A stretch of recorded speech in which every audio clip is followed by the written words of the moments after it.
पिछले ज़माने का जिक्र है। किसी गांव में एक मोची रहा करता था जो गैर शादीशुदा था। वो दिन भर लोगों के जूते सिलाई करता और उससे उसे जो पैसे मिलते उससे अपना गुजर बसर चलाता। उसकी आमदन इतनी कम थी कि मुश्किल ही से अपना पेट भर सकता था, इसलिए उसने अपनी शादी के बारे में कभी सोचा भी नहीं था। एक दिन ऐसा हुआ कि उसका खिचड़ी खाने का दिल चाहा। उसने कई दिनों से खिचड़ी नहीं खाई थी। चनाचे वो बाज़ार से चावल और कुछ मूंग की दाल खरीद कर ले आया और बड़े चाव से खिचड़ी तैयार की। जब खिचड़ी पककर तैयार हो गई तो उसने एक बड़े से थाल में उसे डालकर रख दिया ताकि ठंडी हो जाए। फिर उसने सोचा कि जब तक खिचड़ी ठंडी होती है इतनी देर में लोगों के जूते वापस कर आता हूँ। ये सोचकर वो खिचड़ी को वहीं पर छोड़कर लोगों के सिलाई किए हुए जूते वापस देने के लिए चला गया। इत्तेफाक से एक गीदड़ भी जंगल से घूमता घुमाता इधर को निकल आया। उसने जुलाहे का घर खाली देखा तो अंदर घुस आया। जब उसने सामने देखा तो एक बड़ी सी थाली में ताज़ा ताज़ा खिचड़ी रखी हुई थी। गीदड़ भूखा तो था ही, उसने आओ देखा न ताओ और जल्दी जल्दी खिचड़ी खाने में लग गया। अभी वो पूरी खिचड़ी ख़त्म भी नहीं कर पाया था कि बदकिस्मती से बाहर से मोची आ गया। मोची भी खिचड़ी खाने के लिए बेताब था और उसे जल्दी थी कि जल्दी से घर जाऊं और खिचड़ी खाऊं। इसीलिए वो लोगों के सिलाई किए गए जूते जल्दी जल्दी वापस करके घर आ गया था। लेकिन जब उसने घर आकर ये देखा कि गीदड़ मज़े से खिचड़ी खा रहा है तो उसने जल्दी से घर के दरवाजे बंद किए और गीदड़ को एक रस्सी से पकड़कर बांध दिया। उसके बाद मोची ने एक मोटा सा डंडा पकड़ा और जी भर के उसकी मरम्मत की। वो थोड़ी थोड़ी देर बाद उठता और डंडा लेकर गीदड़ की ठुकाई शुरू कर देता और जब थक जाता तो फिर अपने काम काज में लग जाता। गीदड़ दिल ही दिल में सोचने लगा, अगर ये मुझे यूं ही मारता रहा तो मेरा जिंदा बचना मुहाल है। गीदड़ यूं ही मार खाते जा रहा था और वहाँ से निकलने की तरतीबें भी सोच रहा था, मगर बंधा हुआ था, भाग भी नहीं सकता था, लिहाजा पिट पिटाकर खामोश हो जाता। रात जैसे तैसे गुजर गई और सुबह जब मोची अपने काम पर गया तो गीदड़ सोचने लगा, यही मौका है कुछ ना कुछ करने का, कोई अच्छी तरकीब सोचनी चाहिए। गीदड़ कुछ देर बैठा सोचता रहा और आखिर उसके जहन में एक तरकीब आई। उसने इर्द गिर्द चक्कर लगाकर अपने आप को रस्सी से और भी जकड़ लिया और इस तरह से चीखने लगा जैसे अपने साथियों को बुला रहा हो। जंगल बिल्कुल करीब था, इसलिए जब दूसरे गीदड़ों ने उसकी आवाज़ सुनी तो वो भी ज़ोर ज़ोर से चीखने लगे। जंगल में जो गीदड़ बोलने लगे थे उनमें एक गीदड़ ऐसा भी था जो उस गीदड़ का दोस्त था, जो खिचड़ी खाकर इस मुसीबत में फंस गया था। उसने जब अपने दोस्त की आवाज़ सुनी तो वो ये जानने के लिए कि उसका दोस्त कहाँ है तो वो और भी ज़्यादा ज़ोर से चीखने लगा। जब उसे इस बात का अंदाज़ा हो गया कि उसका दोस्त इस गांव में है और उसे ढूंढने के लिए उसी गांव की तरफ आ गया और ढूंढता ढूंढता आखिरकार मोची के घर के पास पहुंच गया। उसने कान लगाकर सुना तो उसकी आवाज़ उसी मोची के घर से आ रही थी। उसने अंदर झांक कर देखा तो उसका दोस्त रस्सियों से बंधा हुआ था। वो जब उसके करीब पहुंचा उसने अपने दोस्त से पूछा, क्यों दोस्त, तुम यहाँ पर क्या कर रहे हो और तुम यहाँ पहुँचे कैसे? और रस्सियों से बंधे हुए गीदड़ की इस कदर पिटाई हो चुकी थी कि उसका सारा जिस्म सूज चुका था और इस वजह से वो बहुत मोटा ताज़ा दिखाई दे रहा था। जब उसने अपने दोस्त को अपने पास देखा तो उसने अपने दर्द को छुपाने के लिए कदरे मुस्कुराहट के साथ कहा, हम तो ऐश कर रहे हैं दोस्त, तुम तो जंगलों में मारे मारे फिरो। दूसरे गीदड़ ने जब उसे देखा तो वो वाकई मोटा ताज़ा मालूम हो रहा था। उसने उससे सवाल किया, फिर भी तुम हमें बताओ कि तुम्हें ये कामयाबी कैसे मिली? रस्सियों से बंधे हुए गीदड़ ने बड़ी चालाकी और होशियारी से काम लेते हुए कहा, मैं तुम्हें ये राज बताने के लिए तैयार हूँ, मगर एक शर्त पर। वो क्या? मुझे जल्दी बताओ। दूसरे गीदड़ ने कहा, वो शर्त ये है कि तुम किसी को हरगिज़ नहीं बताओगे। नहीं, बिल्कुल नहीं। तुम मुझसे वादा ले सकते हो कि मैं किसी को नहीं बताऊंगा।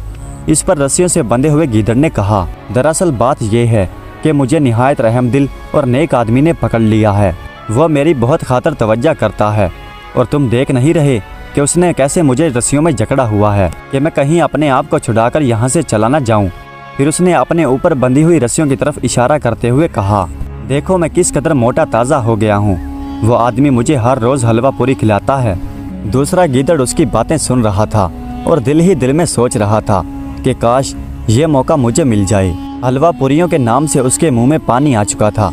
बंधे हुए गीदड़ ने जब ये देखा कि उसका दोस्त उसके फरेब में आ चुका है तो वो आहिस्ता से बड़ी राजदारी के साथ कहने लगा कि तुम मेरे दोस्त हो, मैं तुम्हारे लिए ये कर सकता हूँ कि तुम मेरी रस्सियाँ खोल दो और मैं तुम्हें अपनी जगह पर बांध देता हूँ, और इस तरह से तुम भी 2-3 रोज़ में मेरी तरह मोटे ताज़े हो जाओगे और खूब ऐश करोगे। बाहर से आने वाला गीदड़ बेवकूफ़ तो बन ही चुका था, इसलिए खुश होकर बोला, हाँ दोस्त, अच्छा है, तुम्हारी मेहरबानी से मैं भी 2-4 रोज़ हलवा पूरी खा लूँगा।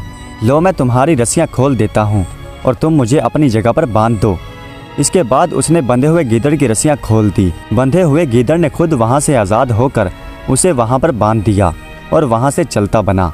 उधर जब मोची अपने काम से घर वापस आया तो उसने करीब पड़ा हुआ डंडा उठाया और गीदड़ की मरम्मत शुरू कर दी। उसे क्या मालूम था कि ये वही गीदड़ है या कोई और। उसने अपना गुस्सा उतारने के लिए गीदड़ पर ऐसी लाठियाँ बरसाई कि वो चीखता ही रह गया। वो बहुत घबराया कि ये कैसा हलवा पूरी है जो मुझे मिल रहा है। खैर कुछ देर तो वो खामोशी से पिटता रहा, लेकिन जब उसने देखा कि मोची तो किसी सूरत भी बस नहीं कर रहा तो उसने मोची से कहा कि तुम मुझे इस तरह से क्यों मार रहे हो, मैंने तुम्हारा क्या बिगाड़ा है। उधर जब मोची ने गीदड़ को देखा कि वो इंसानों की तरह बातें कर रहा है तो वो बहुत हैरान हुआ और सोचने लगा कि इससे पहले तो ये नहीं बोलता था। उसने दिल में ख्याल किया, यकीनन ये मुझे पहले बेवकूफ़ बना रहा था, इसलिए इसने मुझसे कोई बात नहीं की थी और अब शायद ये बहुत ज़्यादा मार खा चुका है, इसलिए मुझसे बातें करने लगा है। मोची ने 2-4 डंडे और बरसाए और कहने लगा कि जब तक मैं अपनी खिचड़ी का बदला पूरा ना ले लूँ तो तुम्हें इस तरह से मारता रहूँगा। बताओ तुमने मेरी खिचड़ी क्यों खाई। गीदड़ बेचारे को अब पता चला कि उसके दोस्त ने बेचारे मोची की खिचड़ी खाई थी और इसीलिए उसने उसे बांध रखा था। उसने मोची से कहा कि मैंने तुम्हारी कोई खिचड़ी नहीं खाई है। फिर उसने बताया कि मैं जब यहाँ पर आया तो यहाँ एक गीदड़ रस्सियों से बंधा हुआ था। उसने मुझे बताया कि अगर तुम यहाँ मेरी जगह पर बंध जाओ तो हर रोज़ ही हलवा पूरी खाने को मिलेगी, लिहाजा मैंने उसे यहाँ से खोल दिया और वो खुद अपनी जगह पर मुझे बांधकर यहाँ से चला गया है। अब तुम आए हो तो तुमने आते ही मेरी पिटाई शुरू कर दी है। गीदड़ की सारी बातें सुनकर मोची बोला, मैं तुम्हारे सब मकर जानता हूँ। इतना कहकर उसने 2-4 डंडे और गीदड़ की कमर पर जड़ दिए। अब तो गीदड़ और भी घबराया और सोचने लगा कि ये तो मुझे जान से ही मार डालेगा। चनाचे वो मोची की मिन्नत समाजत करते हुए बोला, अगर तुम मुझे आज़ाद कर दो तो मैं तुम्हारी शादी बादशाह की बेटी से करवा दूंगा। गीदड़ बोला, क्या कहा। मोची का मुंह खुला का खुला रह गया। बादशाह की बेटी से मेरी शादी? उसने बड़े ताज्जुब से पूछा, ये तुम क्या कह रहे हो। कहा मैं गरीब मोची और कहा बादशाह की बेटी, क्या तुम मुझे बेवकूफ़ बना रहे हो। इस पर गीदड़ बोला, नहीं, कि मैं सच में तुम्हारी शादी बादशाह की बेटी से करवा दूंगा। मोची हैरानी से बोला, क्या वाकई ही, लेकिन मुझे यकीन नहीं आ रहा। गीदड़ कहने लगा कि मैं तुमसे वादा करते हुए कह रहा हूँ कि मैं अपनी बात को पूरा करूँगा। गीदड़ की इस यकीन दहानी के बाद मोची ने उसे आज़ाद कर दिया। गीदड़ आज़ाद होने के बाद मोची से कहने लगा, तुम घर में ठहर कर मेरा इंतज़ार करो, मैं बहुत जल्द तुम्हारे लिए खुशखबरी लेकर आऊँगा। इतना कहकर गीदड़ वहाँ से रुखसत हो गया। गीदड़ गांव से निकलकर दरिया के किनारे पर पहुँच गया। उसने दरिया को पार किया और दूसरे किनारे पर पहुंचकर उसने इंसानी रूप धार लिया। दरिया के उस पार एक दूसरे बादशाह की हुकूमत थी, जिसका महल दरिया से कुछ ही फासले पर वाक़या था। उसने अपने आप को इल्ची बना लिया और बादशाह के दरबार में पहुंच गया। बादशाह ने उसे देखा तो पूछा कि ए अजनबी, तू कौन है और यहाँ किस घर से आया है।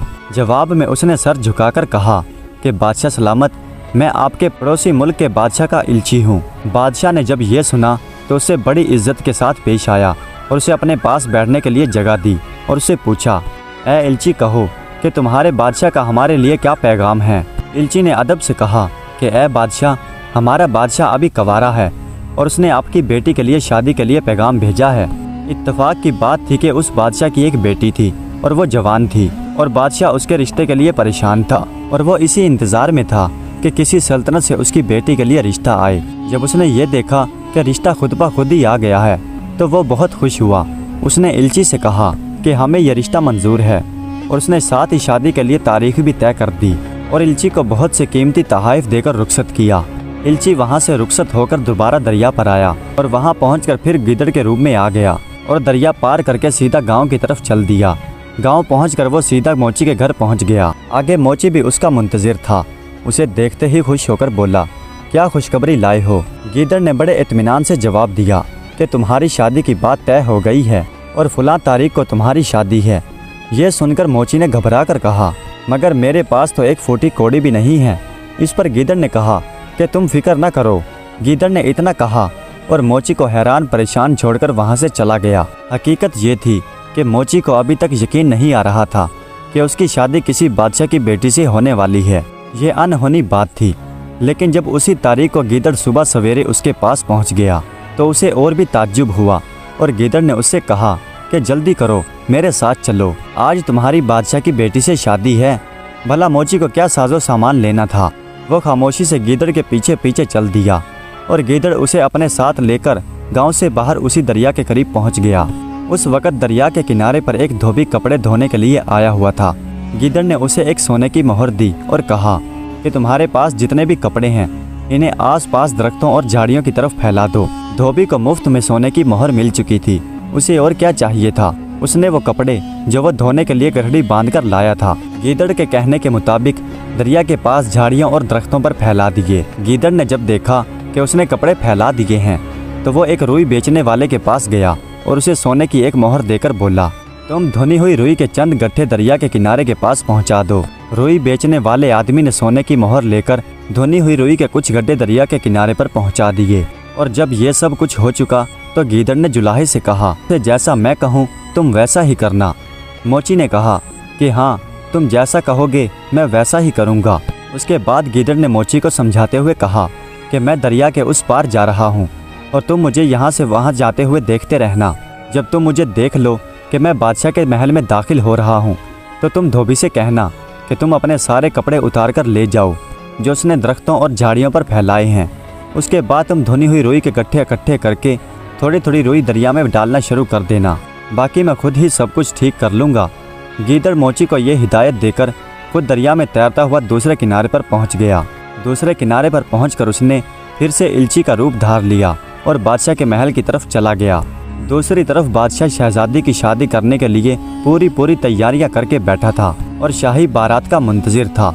उसने इसी इंतजार में महल की छत पर चढ़कर देखा तो धोबी ने जो कपड़े दरख्तों और झाड़ियों पर फैला रखे थे उन्हें देखकर बादशाह को यूं लगा कि जैसे बारात ने दरिया के उस पार पड़ाव डाल रखा है और यहाँ पहुँचने ही वाली है, और वो इसी इंतजार में बैठा था। गीदड़ जैसे ही इल्ची के रूप में बादशाह के महल में पहुंचा, पीछे मोची ने गीदड़ की हिदायत के मुताबिक धोबी से कहा कि वो जल्दी जल्दी अपने सारे कपड़े दरख्तों और झाड़ियों पर से उतार ले। इसके बाद ही वो जल्दी जल्दी धुनी हुई रुई के बड़े बड़े गाले दरिया में डालने लगा। दरिया में रुई के गाले डूबते तैरते दूर से इस तरह से मालूम हो रहे थे कि जैसे बड़ी बड़ी कश्तियाँ दरिया में डूब और तैर रही हों। उधर इल्ची जैसे ही बादशाह के महल में पहुंचा तो उसने रोना धोना शुरू कर दिया।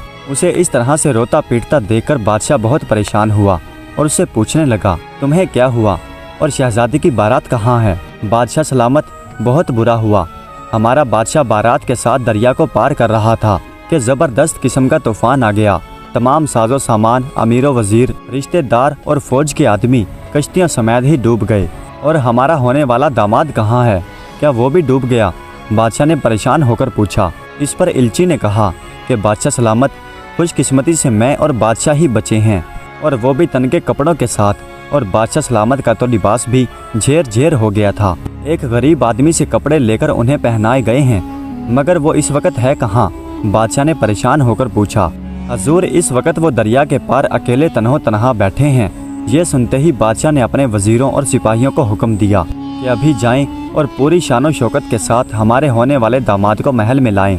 हुक्म की देर थी कि उसी वक्त फौज के सिपाही मोची को लेकर महल में पहुंच गए। उस वक्त तक धोबी अपने सारे कपड़े समेटकर जा चुका था और रुई के बड़े बड़े गाले दरिया में डूब चुके थे। सिर्फ मोची हैरान परेशान दूसरे किनारे पर बैठा ये सब कुछ देख रहा था।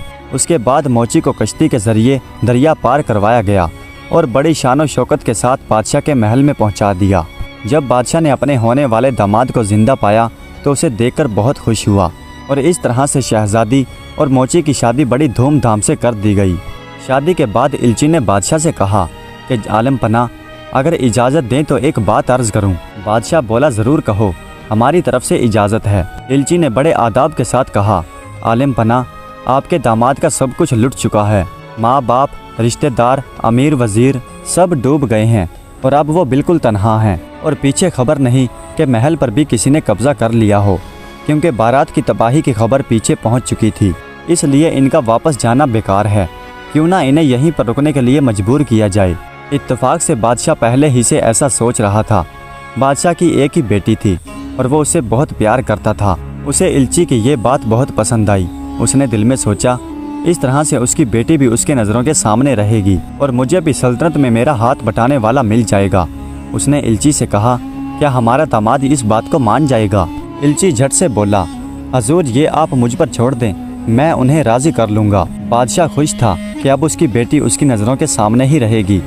चनाचे मोची को वहीं पर एक महल दे दिया गया, जहाँ मोची शाही शानो शौकत के साथ वहाँ पर रहने लगा। चंद रोज़ तक गीदड़ भी वहीं पर इल्ची के रूप में उनके साथ रहा। फिर एक रोज़ मोची से कहने लगा कि देखो, मैंने तुमसे जो वादा किया था उसे पूरा कर दिया है, अब मुझे इजाज़त दो ताकि मैं भी अपने साथियों से जा मिलूं। मोची ने उसे बहुत रोकना चाहा, लेकिन वो ना माना और रुखसत होकर एक बार फिर अपने असली रूप में आकर अपने दोस्तों से जा मिला। प्यारे दोस्तों, उम्मीद करता हूँ कि ये वीडियो आपको पसंद आई होगी। अगर वीडियो अच्छी लगी हो तो कमेंट्स में अपनी राय का इजहार ज़रूर कीजिएगा। हमारे चैनल को सब्सक्राइब कर दीजिएगा। वीडियो देखने का बहुत बहुत शुक्रिया।